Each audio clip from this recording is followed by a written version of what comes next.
ମୁଁ ପାରିବିନି ଯେସୁ, ମୁଁ ପାରିବିନି। ଏମିତି ପରିସ୍ଥିତିରେ ତୋ ଭାଇ ପାଇଁ ମୁଁ କିଛି କରିପାରିବିନି। ଆଜ୍ଞା ଅନେକ ଆସନି ଆପଣ ପାଖକୁ ଆସିଛୁ, ଦୟାକରି ମୋ ଭାଇର ବାହାଘର କରିଛନ୍ତି ଆଜ୍ଞା। ଆରେ ଏକା ମୁଁ ନୁହେଁ ଯେସୁ, ଏ ବାହାଘର କେହି କରିପାରିବେନି। କୌଣସି ପରିସ୍ଥିତିରେ ବି ତୋ ଭାଇ ବର୍ତ୍ତମାନ ଝିଅକୁ ବାହା ହେଇପାରିବନି।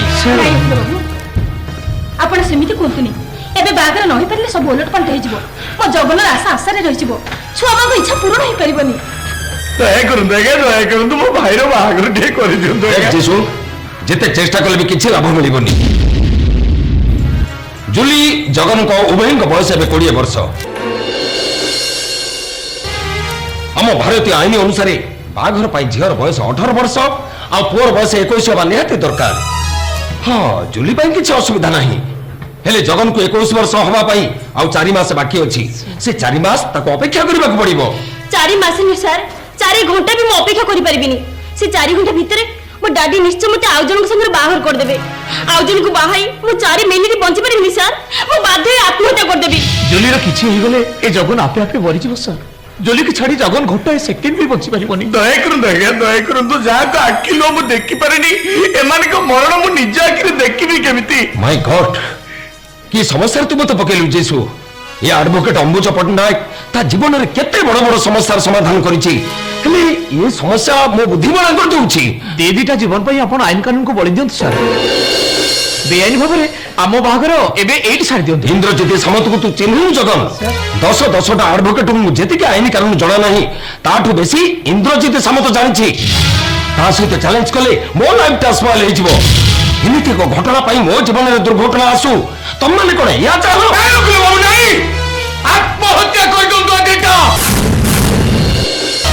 ମରିଯାଉ ଯିଶୁ ଚାକ, ଛାରଖାର ହେଇଯାଉ ତ ପରିବାର।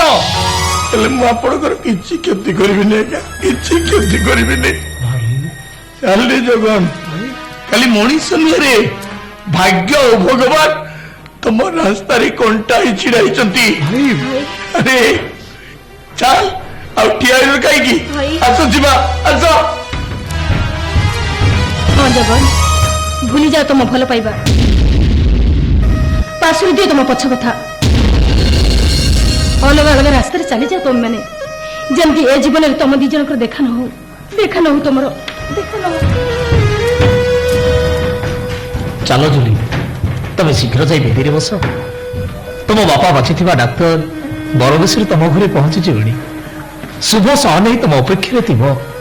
ବ୍ରାହ୍ମଣ ବେଦୀ ପାଖରେ ବସି ବସି ବିରକ୍ତ ହେଇଯିବେଣି, ଆଉ ତମ ଘର ଲୋକ ତମକୁ ଖୋଜି ଖୋଜି ତକି ପଡିବେଣି। ଚାଲ ଜୁଲି, ତମେ ଶୀଘ୍ର ଯାଇ ବେଦୀରେ ବସ। ଆଉ ତମେ? ମୋ ଭାଗ୍ୟରେ ବେଦୀ ନାହିଁ ଜୁଲି, ଅଛି ବସାଣି, ପାଲିଙ୍କି ନାହିଁ, ଅଛି କୋକିଳ। ବ୍ରାହ୍ମଣର ମନ୍ତ୍ର ପାଠ ନାହିଁ, ଅଛି ଖାଲି ରାମ ନାମ ସତ୍ୟ। ତମ ଭାଗ୍ୟରେ ଯା ଅଛି, ମୋ ଭାଗ୍ୟରେ ଠିକ ସେ ଅଛି। ଆରେ ଆଉ ଠିଆ ରହିଲେ କାହିଁ? ଆସ ଯିବା, ଆସ।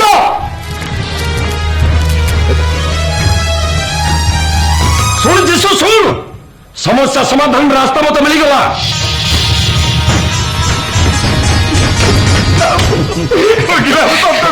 ଆରେ ଜିତିଗଲୁ ଯୀଶୁ। ଜୁଲି ଜଗନ ବଞ୍ଚିଯିବେ, କାହାର କିଛି ଅସୁବିଧା ହବନି। ଆମ ଜଗନ ଭାଇ ଆମେ ସବୁ କିଛି କରିବୁ। କଣ ସାର୍, ଆମେ କଣ କରିବା? କୁହ ସାର୍, ଆପଣ ଯାହା କହିବେ ଆମେ ସେୟା କରିବୁ। କଣ କରିବା କୁହନ୍ତୁ? ଜଗନ ଯେହେତୁ ବୟସ ହେଇନି, ସେ ଜୁଲିକି ବାହା ହେଇପାରିବନି। ହେଲେ ଜୁଲିର ତ ବୟସ ହେଇଛି, ସେ ବାହା ହେଇପାରିବ।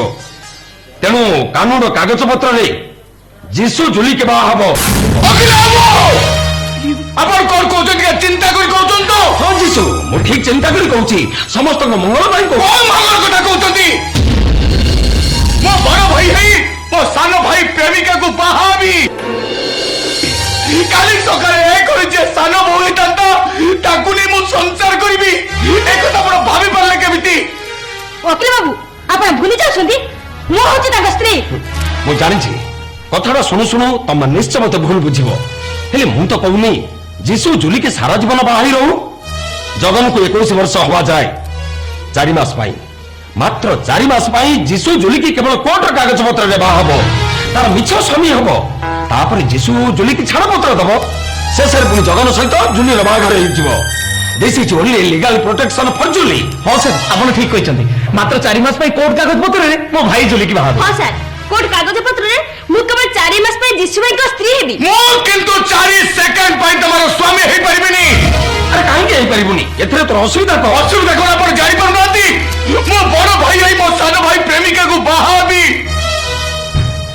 मो घरे मो स्त्री थाउ आउ जणु ने मु संसार करबी एकोरा पर चिंता करूछली केमती। अरे मु तो तते जुली रो सत स्वामी हेबा को बाध्य करूनी। जुली जुली केवल तोर कोर्ट कागज पत्र रे स्त्री हेई रहइबो। कोर्ट कागज पत्र हेले भी सारा दुनिया जानिबो से होच मो स्त्री। तोरे तोरे हमर मो श्रावणी कथा चिंता को लाग्या। श्रावणी कथा मो चिंता करी सारी छी। तू जुली की कोर्ट मैरिज करबा आगुरु श्रावणी की छाड़ पत्र दबो। बात कर दो ग्लाबो एकदा उत्तर कहले मो सत्य कहूची बात हत्या कर देबे एमती व्यस्त हेले कोन चलिबो ए कोन कहले तमे कोन कहलो ए सुनो ए जाऊ तो जदी कहबो मो सत्य कहूची मते आत्महत्या कर देबे।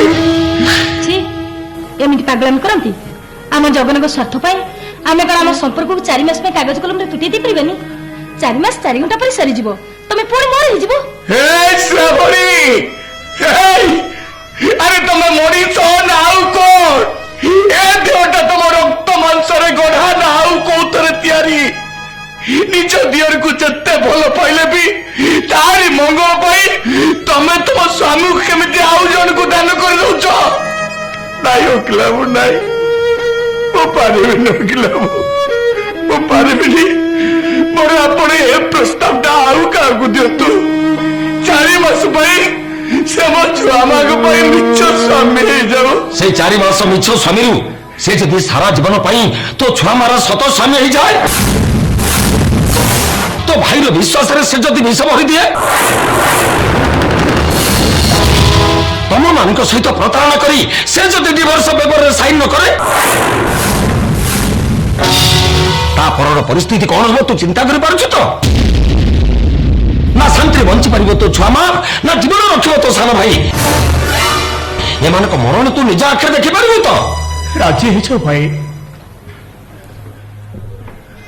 ए दुनिया रे कौन सी पुरुष ऊपर मोर विश्वास करथिले भी तुम ऊपर मोर विश्वास अछि तुम ऊपर मोर भरोसा अछि तबे तो जीवन में मो पाई अनेक किछि करछो आज एति की करो भाई आम दी जन को स्वार्थ पाई तमे कोन तुम निष्पत्ति बदल दे परिबोनी कोर्ट पेपर गुडे साइन कर परिबोनी दस्तखत कर दियो मु तो स्त्री कहूची मो कथा मानो तमे जदी सତରେ मते भलो पाउथिबो तुमको मोरण तुमको तुम श्रावणी रो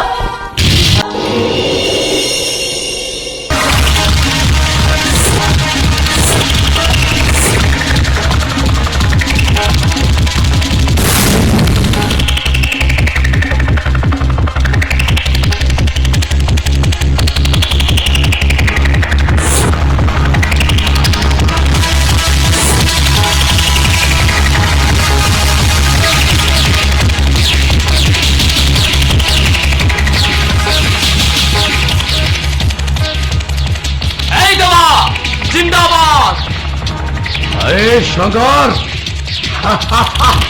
जिंदाबाद शंकर मेरे देवा जिंदाबाद अबे केमिति अच्छो शंकर। अरे भाई तू नथिल बोली ए सारा शहरटा पूरा सुनसान लगुथिला अबे मो अवस्था भी ठीक से थिला बे गोटाए वर्ष जेल भीतर पूरा मुश्किल ने कटिछि बे आगो जतबे जेल जाउथिले सांग होई जाउथिले ए थोटा फर्स्ट टाइम बाहर होई ना अबे तो सेना बाहर थिलु किंतु ए देवार मनटा सब बेले तो पके थिला बे सत कवि देवा अरे बे मोर को इच्छा तो जानिछु सोला गोटे का हाई दे मु भी भीतर को चली जाई तंती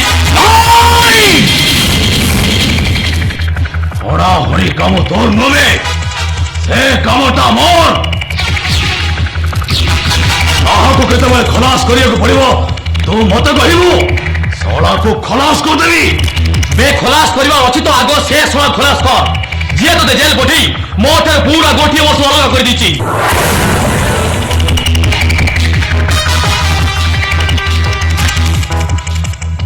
ए हरम दादा को मुक्के छाड़ी नहीं ଏ ଦେବା ସହିତ ଟକ୍କର ମାରି ସେ ବହୁତ ଦିନ ବଞ୍ଚିଗଲାଣି। ଦେବା ଏ ଶଙ୍କର ଦେବା କଥା ଶୁଣ ନାଟା କଣ? କଣଟା ନାଟା ହଁ ସୁରଜ ସାମନ୍ତ। ସୁରଜ ସାମନ୍ତ ବହୁତ ଫାଷ୍ଟ ଟାର୍ଗେଟ ସୁରଜ ସାମନ୍ତ।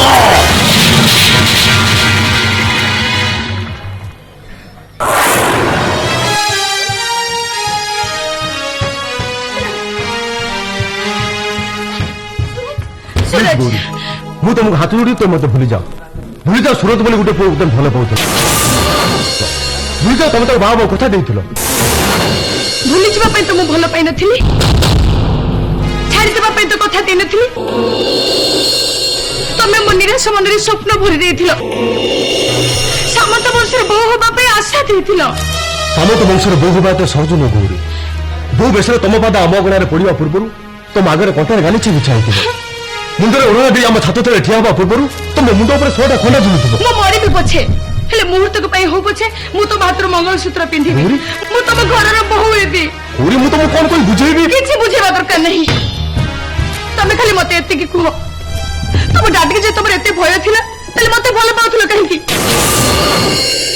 ମତେ ନେଇ ସଂସାର କରିବା ସାହାଯ୍ୟ ତମର ନଥିଲା, ମତେ କଥା ଦଉଥିଲ କାହିଁକି? ଗୌରୀ ତମକୁ ଦେଖିଲେ ଯିଏ ନାହିଁ ସିଏ କହିବ ତମେ ପୁରୁଷ ନୁହେଁ, ଜଣେ କାପୁରୁଷ। ପ୍ରତାରକ ତମେ। ଗୌରୀ ତମେ ମୋ ପ୍ରେମର ପରୀକ୍ଷା ନେବାକୁ ଚାହୁଁଛ ନା? ମୁଁ ତୁମକୁ କେତେ ଭଲ ପାଏ ସେ କଥା ଜାଣିବାକୁ ଚାହୁଁଛ ନା? ତମ ପାଇଁ ମୁଁ କଣ କରିପାରେ ସେ କଥା ବୁଝିବାକୁ ଚାହୁଁଛ ନା? ତାହେଲେ ଚାଲ ଚାଲ ସେ ଶିବ ମନ୍ଦିରକୁ ଚାଲ। ଗୌରୀ ତମକୁ ସେଇଦିନ ଆମ ଘରକୁ ନେଇଯିବି ଯୋଉଦିନ ମୋ ଜୀବନ ଲକ୍ଷ୍ୟ ପୂରଣ ହବ। ମୁଁ ଜଣେ IPS ଅଫିସର ତମ ସାମ୍ନାରେ ଠିଆ ହେବି। ଆଉ ତମରି ଗୌରୀ ବି ସେଦିନର କେଦାର ଗୌରୀ ଭଳି ତମରି ଫେରିବା ବାଟକୁ ଚାହିଁ ରହିଥିବ। ଗୌରୀ? ତମେ ଯୋଉଦିନ IPS ପାଇଁ ମୋ ସାମ୍ନାରେ ଠିଆ ହବ ନା, ସେଦିନ ମୁଁ ଖୁସିରେ ପାଗଳି ଓ ହେଇଯିବି। ଗୌରୀ ଏ ସୁରଜ ସାମନ୍ତ তোর ପାଇଁ ମୁଁ ଗୋଟାଏ ବର୍ଷ ଜେଲ ଯାଇଛି। ଓ ତତେ ଛାଡ଼ିବିନି ହରାମ ଚାଦା। ହାଣି ଟିକ ଟିକ କରିଦେବି। ନା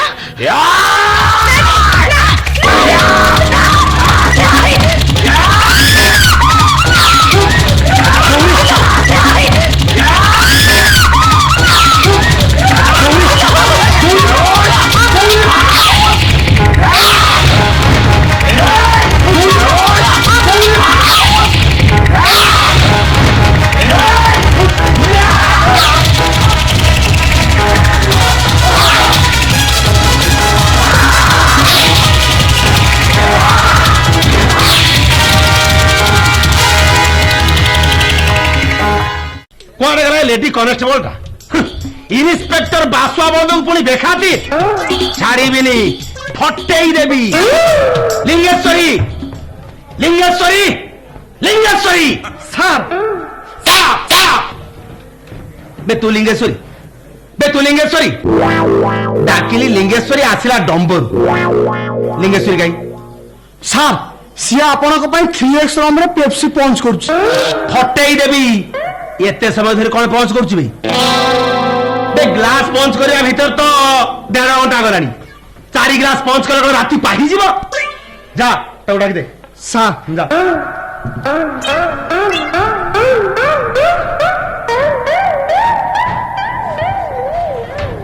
ଆଜ୍ଞା ନମସ୍କାର ନମସ୍କାର ନମସ୍କାର। କିଏ କିଏ ତମେ? ମଣିଷଟା ଏପଟେ ସାରି ତ୍ରିଶୂଳିଆ। କୋଉ ଶୁଳିଆ? ତ୍ରିଶୂଳିଆକୁ ଆପଣ ଚିହ୍ନି ନାହାନ୍ତି? ମୁଁ ତ୍ରିଶୂଳିଆ, ତ୍ରିଶୂଳିଆ ଷେଣ୍ଢ। ହଟେଇ ଦେବି ଯେ ଷଣ୍ଢରୁ ଗାଈ ହେଇଯିବ। କି କହିଲା ତ୍ରିଶୂଳିଆ ଷଣ୍ଢ, ଷଣ୍ଢକୁ ଚିହ୍ନି ନାହାନ୍ତି। ସତେ ଯେମିତି ଭାରତ ରାଷ୍ଟ୍ରପତିକୁ ସମସ୍ତେ ଚିହ୍ନିବେ। କୁଆଡେ ଆସିଛୁ? ଏ ଖିଲ ମାରିବାକୁ ହଟେଇ ଦେବି। କଥାଟା ସିରିୟସ୍ ସାର୍, କାନରେ କହିବି। କାହିଁକି ମୋ ନାକରେ କହୁନୁ? ବେ ଶୁଣ, ଏ ଥାନାରେ ମୁଁ ନୂଆ ଜଏନ୍ କରିଛି। ମୋ ପ୍ରିନ୍ସିପାଲ ବାବଦରେ ତୁ କିଛି ଜାଣିନୁ। ମୁଁ ଇନ୍ସପେକ୍ଟର ବାସୁଆ ବଳଦ। ଲାଞ୍ଚ କଥା କହିଲେ ପୁରା ପିଟିକି ଫଟେଇ ଦେବି। ମୁଁ ଜାଣିଛି ବଳଦ ବାବୁ, ଆପଣଙ୍କୁ ଲାଞ୍ଚ ଯାଚିଲେ ଆପଣ ଚାକିରି ଛାଡ଼ି ଚାଲିଯିବେ। ସାର୍ ମାଲ ready. Thank you thank you thank you କେଞ୍ଚି ଦେଲାଲୋ लिंगेश्वरी କେଞ୍ଚି ଦେଲାଲୋ ସେଣ୍ଡ ବାବୁ ମୁଁ ତ ଭିତରେ ଥିଲି ମୋ ପାଖକୁ ନ ଯାଇ ଏଠିକି ଆଉ କେଞ୍ଚୁଥିଲେ କି ଭିତରୁ କେମିତି କିଲୋ ମାରିଥାନ୍ତି ଆଉ ମନ୍ଦିର ବାହାରେ ବାବା ଆସିବା ବଳଦ ଅଛି କଣ লিঙ্গেশ্বরী এ ষণ্ড সহিত তোমার কেতে দিনের সম্পর্ক ପୂର୍ବ ଜନ୍ମରୁ ফটাই দেবী এ জন্মরে লিঙ্গেশ্বরী তোর নুহ আউ জଣଙ୍କର କେଞ୍ଚି ଦେଲାଲୋ ସାର୍ ମୁଁ ଆଉ କାହାର ଏତେ ଦିନ ଚାକିରି କଲା ପରେ ଜାଣି ପାରିଲୁନି ତୁ କାହାର ରେସୁଳିଆ ଷଣ୍ଢ ସାର୍ ଆଜିଠାରୁ ଏ ଥାନାର ମାଟି ମାରି ପାରିବୁନି କିନ୍ତୁ ଗୋଟେ ଖିଲ ମରା କାମ ରହିଯାଇଛି ସାର୍ ঠিক আছে ଡମରୁ ଡମରୁ ସାର୍ ଆକୁ ଚିହ୍ନିଛ ଆରେ ଷଣ୍ଢ ବାବୁ ସାର୍ ଇଏ ହଉଛନ୍ତି ଏଇ ଏରିଆର ସବୁଠାରୁ ଦୁର୍ବଳ ଲୋକ ମାନେ ବିଶିଷ୍ଟ ଭଦ୍ର ଲୋକ ଫଟା ତ କାହିଁକି ଆସିଛି ହଁ ଶୁଣ ସବୁ କଥା ଶୁଣିବୁ ଲାଞ୍ଚ କଥା କହିଲେ ପୁରା ପିଟିକି ଫଟେଇ ଦେବୁ ଫଟା କେତେ ଆଣିଛ ଦିଅ 5000 ଆଣିଛି ହେଇପାରିବନି ଆଗରୁ ଯୋଉ ଇନ୍ସପେକ୍ଟର ଥିଲେ ସେ ଟିକେ ଦୁର୍ବଳ ବୋଲି 5000 ନେଇ ଚଳେଇ ଦଉଥିଲେ ହେଲେ ଏ ସାର୍ ଭାରି ଷ୍ଟ୍ରଙ୍ଗ 5000 ହେଇପାରିବନି ଆଉ 1000 ଦିଅ ଭିତିରିଆ ଗୋଟେ ଖିଲ କାମ ରହିବ ବାକି ଆଉ 5000 ଗଣିବେ କି ଆଉ ଯୋଉ 1000 ଟା ଅଛି ଲିଙ୍ଗେଶ୍ୱରୀ ହାତରେ ପଠେଇଦେବି ଏଟା ସାରଙ୍କର ଭେଟି ଆଉ ଆଜ୍ଞା ସାର୍ ହଁ ଏ ଦୁର୍ବଳଟା ବଡ ବଢିଆ ଲୋକ ବଡ ଇଜ୍ଜତଦାର ଲୋକ ତା ଆଚ୍ଛା। ଗୁହାରେ ଟିକେ ଶୁଣନ୍ତୁ କଣ କହିବା କଥା କହ ଆଜ୍ଞା ଶ୍ରୀ ହଜୁରେ କଣ ହେଲା ଆପଣ ମଣିମା ବର୍ତ୍ତମାନ ଠାରୁ ଯଦି କିଏ ଥାନାକୁ ଆସେ ତାର କୌଣସି ପ୍ରକାର ଆପତ୍ତି ଅଭିଯୋଗ ନ ଶୁଣି ତାକୁ ଟିକେ ଷ୍ଟର୍ମ ଖିଲ ଦେବେ ଆଉ ঠিক ଅଛି ଯା ତୋ କାମ ହେଇଯିବ ଆଜ୍ଞା ତୋ କାମ ହେଇଯିବ ଯା ଆଜ୍ଞା କଣ ହେଲା ଆଉ କଣ ତ୍ରିଶୂଳିଆ ଷଣ୍ଢ ସାର୍ ଏ ଥାନାରେ ଲେଡିଜ କି ଅନେଇବା ମନା କିନ୍ତୁ ନିଙ୍ଗେଶ୍ୱରୀ ଆମ ଗାଁ ପିଲାଟା ମୁଁ ତାଙ୍କ ଘରକୁ ପରିବା ପଠାଉ ନାଇଁ ସେଟା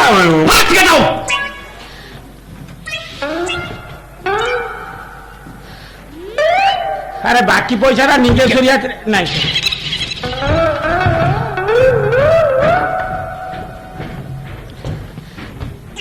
লিঙ্গেশ্বরী ସାର୍ এই যা বাহার ডিউটি করবি ସାର୍ লিঙ্গেশ্বরী আর ମୁଁ ଚାକିରି କଲା ବେଳେ ଗଭର୍ଣ୍ଣମେଣ୍ଟ ସହିତ ଏଗ୍ରିମେଣ୍ଟ କରିଛୁ କଣ agreement? ଦୁଇ ଜଣ ଯାକ ସବୁବେଳେ ଏକାଠି ଡ୍ୟୁଟି କରିବୁ ଫଟେଇ ଦେବି ଆଜିଠାରୁ ଦିନ ରାତି 24 ଘଣ୍ଟା ଲିଙ୍ଗେଶ୍ୱରୀ ମୋ ପାଖରେ ଡ୍ୟୁଟି କର ନା କଣ କହୁଛ ଲିଙ୍ଗେଶ୍ୱରୀ କେଞ୍ଚି ଦେଲାଲୋ ସାର୍ ଆପଣଙ୍କ ପାଖରେ ଡ୍ୟୁଟି କରିବାକୁ ମତେ ଭାରି ବଢିଆ ଲାଗେ good good good good very good very good bye sir ଯା ସାର୍ ଗେଟ୍ ଆଉଟ୍ ସାର୍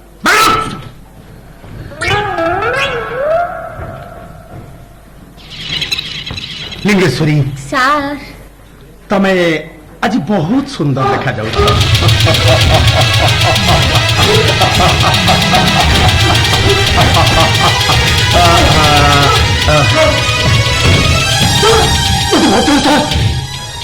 ଦେବ ମତେ ମାରିଦେବ লিঙ্গেশ্বরী ସାର୍ ଆଜି ତ ହୋଲି ପର୍ବ ନୁହଁ ଏମିତି ନାଲିଆ ହେଲା କେମିତି କେମିତି ସାର୍ ସଙ୍ଗେ ହୋଲି ରୋଗ ନୁହଁ ସାର୍ ଏ ମୋ ଦେହର ରକ୍ତ লিঙ্গেশ্বরী ତମେ ଆଜି ବହୁତ ସୁନ୍ଦର ଦେଖାଯାଉଛ ସତେ ଯେମିତି ରମ୍ଭା ମେନକା ଉର୍ବଶୀର ଫେଣ୍ଟା ଫେଣ୍ଟି ସାର୍ ଏଇଟା ମୋ ପାଣି ମୋ କଥା ଟିକେ ଶୁଣୁ ସାର୍ ମତେ ଟିକେ ହସ୍ପିଟାଲ ଭରି ଦିଅନ୍ତୁ ଏ ତମର ଏମିତି ଅବସ୍ଥା କିଏ କଲା ଏମିତି ଅବସ୍ଥା ତମର କିଏ କଲା ସାର୍ ଦେବା କଣ ବିନା କାରଣରେ ତମର ଏମିତି ଅବସ୍ଥା କଲା ମୁଁ ତାର କିଛି ଦୋଷ କରେନି ସାର୍ ବିନା କାରଣରେ ସେ ମୋର ଏ ଅବସ୍ଥା କରିଛି ଛାଡ଼ିବିନି ଫଟେଇ ଦେବି ନମରୁ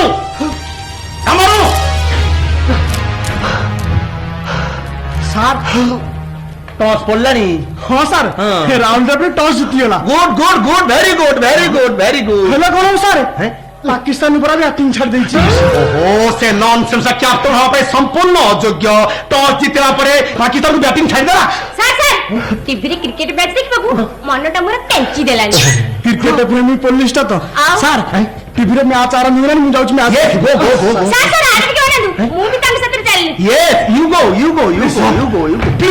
ପ୍ଲିଜ ସାର୍ ମୋ କଥା ଟିକେ ଶୁଣୁ ସାର୍, ମତେ ଟିକେ ହସ୍ପିଟାଲ ପଠେଇ ଦିଅନ୍ତୁ, ନହେଲେ ମୁଁ ଆଉ ବଞ୍ଚିବିନି। ଆଚ୍ଛା କହିଲ ଏମିତି ଅବସ୍ଥା ଦେବ ତମର କାହିଁକି କଲା? ସାର୍ ମୁଁ ତାର କିଛି ଦୋଷ କରିନି ସାର୍, ବିନା କାରଣରେ ସେ ମୋର ଏ ଅବସ୍ଥା କରିଛି। ବିନା କାରଣରେ ହଁ ସାର୍। ନମାରୁ ନମାରୁ ଛକା ସାର୍ ଛକା ଛକା ଛକା କିଏ ବାଇଲା ଇରଫାନ ପଠାନ ପ୍ରଥମ ବଲକୁ ଶହୀଦ ଆଫ୍ରିଦି ଛକା ମାରିଲା। ଓହୋ ସେ ନନସେନ୍ସ ମୋଟେ ଫର୍ମ ନାହିଁ। ଏମିତି ଭାବରେ ବଲଟାକୁ ପକେଇଲା ଯେ ଫାଷ୍ଟ ବଲଟାକୁ ଛକା ପିଟିଦେଲା। ପ୍ରଥମ ବଲେ ଶହୀଦ ଆଫ୍ରିଦି କ୍ୟାଚ୍ ଆଉଟ୍। ହଟେଇ ଦେବି। ସିଏ କହୁଛି ଛକା, ତୁ କହୁଛୁ କ୍ୟାଚ୍ ଆଉଟ୍, କଣ ହେଇଛି ବେ? ତା ମାନେ ମୁଁ ଯୋଉଟା ଦେଖିକି ଆଇଲି ସେଇଟା ଛକା ହେଲାନି। ଛକା କଣ ମୁଁ ଆଜି ଯେ ଅଗର ଦୌड़ ଦୌଡ଼ି ବାଉଣ୍ଡରୀ ରେ କ୍ୟାଚ୍ ହେଲା। ଓ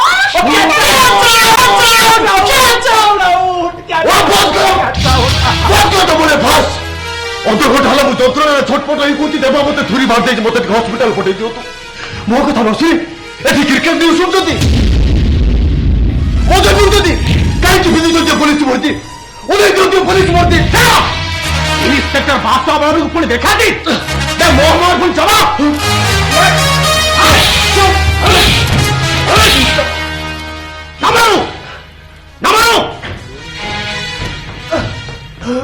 ସାର୍ ଆରେଷ୍ଟ ସାର୍ ପୁରା ଦୁର୍ବଳ।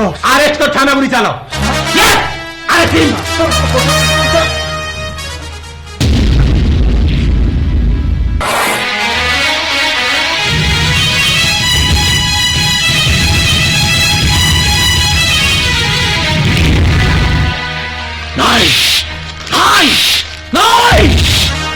রিপোর্ট ভুল, সে ডাক্তার ভুল, ডাক্তার ধরা ভুল, সব ভুল। সকর কিছু হবনি, সে বঞ্চিব। ମୋ ଶଙ୍କର ନିଶ୍ଚୟ ବଞ୍ଚିବ। ମୋରି ଆଖି ସାମ୍ନାରେ ଶଙ୍କର କିଛି ହେଇଗଲେ ଏଇ ଦେବାଟା ବଞ୍ଚି ପାରିବନି, ବଞ୍ଚି ପାରିବନି। ଦେବା ଦେବା ପାରିବନି। ଏ ଦେବା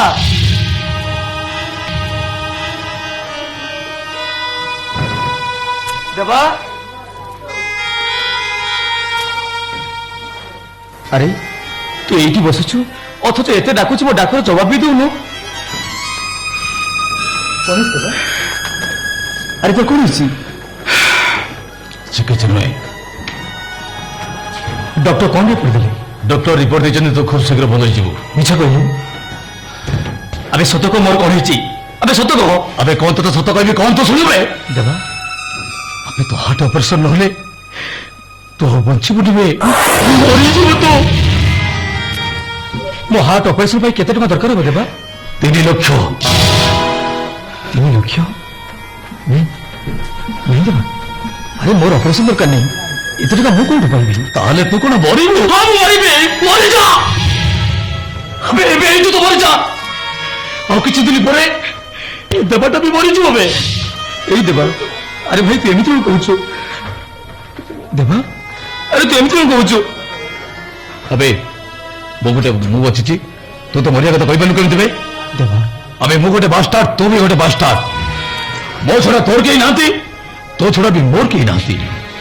আরে তোমার ভাই, বন্ধু, কুটুম্ব, স্বাগত আছে সব কিছু। আরে তোর কিছু হইগলে এই দেবাটা কেমিতি বঞ্চিব বে, কেমিতি বঞ্চিব এই দেবা? କଣ ଆଉ କହିବା ତୁ କହୁନୁ? ସବୁରେ ମୋର ତ ଟଙ୍କା ଦରକାର। 3 ଲକ୍ଷ ଟଙ୍କା ନହେଲେ ମୋ ଅପରେସନ ହବ କେମିତି? আবে মো তো টঙ্কা কথা চিন্তা করে তু কি হবে? তো দেহ ভালো হওয়া পাই যদি 10 লক্ষ টাকা দরকার পড়ে তাহলে সে টঙ্কা মু দেবি। ଦେବା ଯୋଉଠି ହଉ ଯେମିତି ହଉ 3 ଲକ୍ଷ ଟଙ୍କା ମୁଁ ଯୋଗାଡ଼ କରିବି। ବାପର ଠିକଣା ନଥିଲେ ବି ଯୋଉ ମା ମତେ ଜନ୍ମ ଦେଇଛି ସେଇ ମଲା ମାର ଶପଥ ନେଇ ମୁଁ କହୁଛି, ତୋ ଜୀବନ ପାଇଁ ଯଦି ମତେ ଜୀବନ ଦେବାକୁ ପଡେ ତାହେଲେ 3 ସେକେଣ୍ଡ ଭିତରେ ଦେବାଟା ମରିଯିବ ବେ। ଆରେ କିଏ କହିଲା ଦ୍ୱାପର ଯୁଗଟା ସରିଯାଇଛି ବୋଲି? କିଏ କହୁଛି କୃଷ୍ଣ ସୁଦାମା ନାହାନ୍ତି ବୋଲି? ଏଇ ଦେ ଭାଇ, ମୁଁ ତ ପାଇଁ ସୁଦାମା ହେଇପାରିବିନି ଯେ, ହେଲେ ତୁ ମୋ ପାଇଁ କୃଷ୍ଣ ଦେବା, ତୁ ମୋ ପାଇଁ କୃଷ୍ଣ। ଶଙ୍କର ଏ ପାଗଳା, ତୁ ସେମିତି କଣ କହୁଛୁ?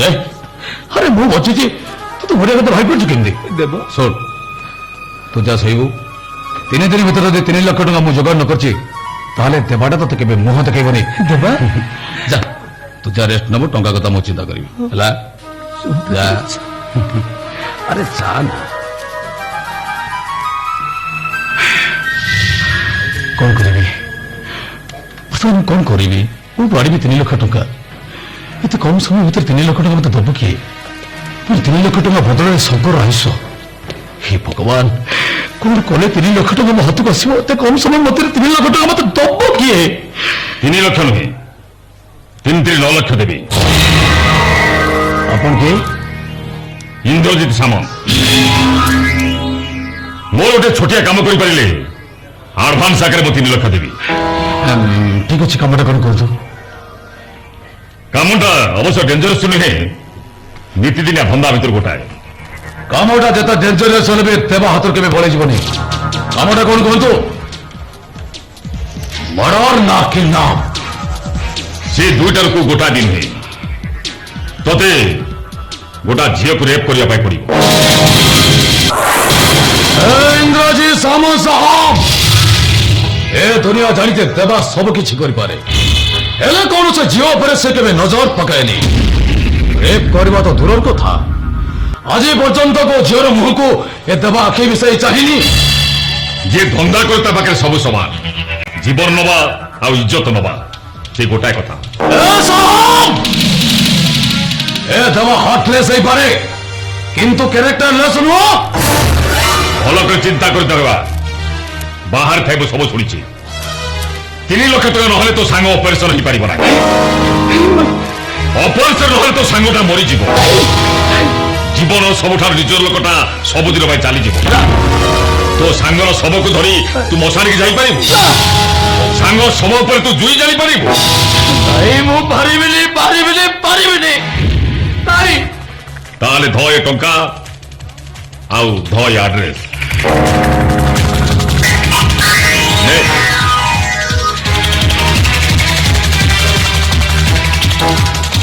କାମଟା ଯେମିତି ଆଜି ଭିତରେ ହେବା ଦରକାର ମନେ ହେଲା ମାସୁଛି ଗୌରୀ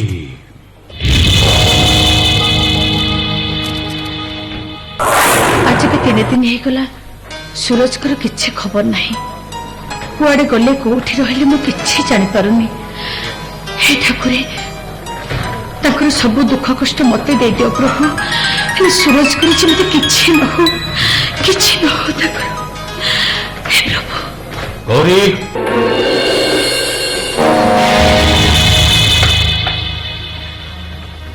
ତମେ ଗୌରୀ ନାଟା ଶୁଣି ଚମକି ପଡିଲ ମାନେ ତ ନିଶ୍ଚୟ ଗୌରୀ ହଁ ମୁଁ ଗୌରୀ କିନ୍ତୁ ତମେ ବିଜନେସମ୍ୟାନ ବେପାରୀ କିଣା ବିକା କରି ଲାଭ କ୍ଷତିର ହିସାବ କରୁଥିବା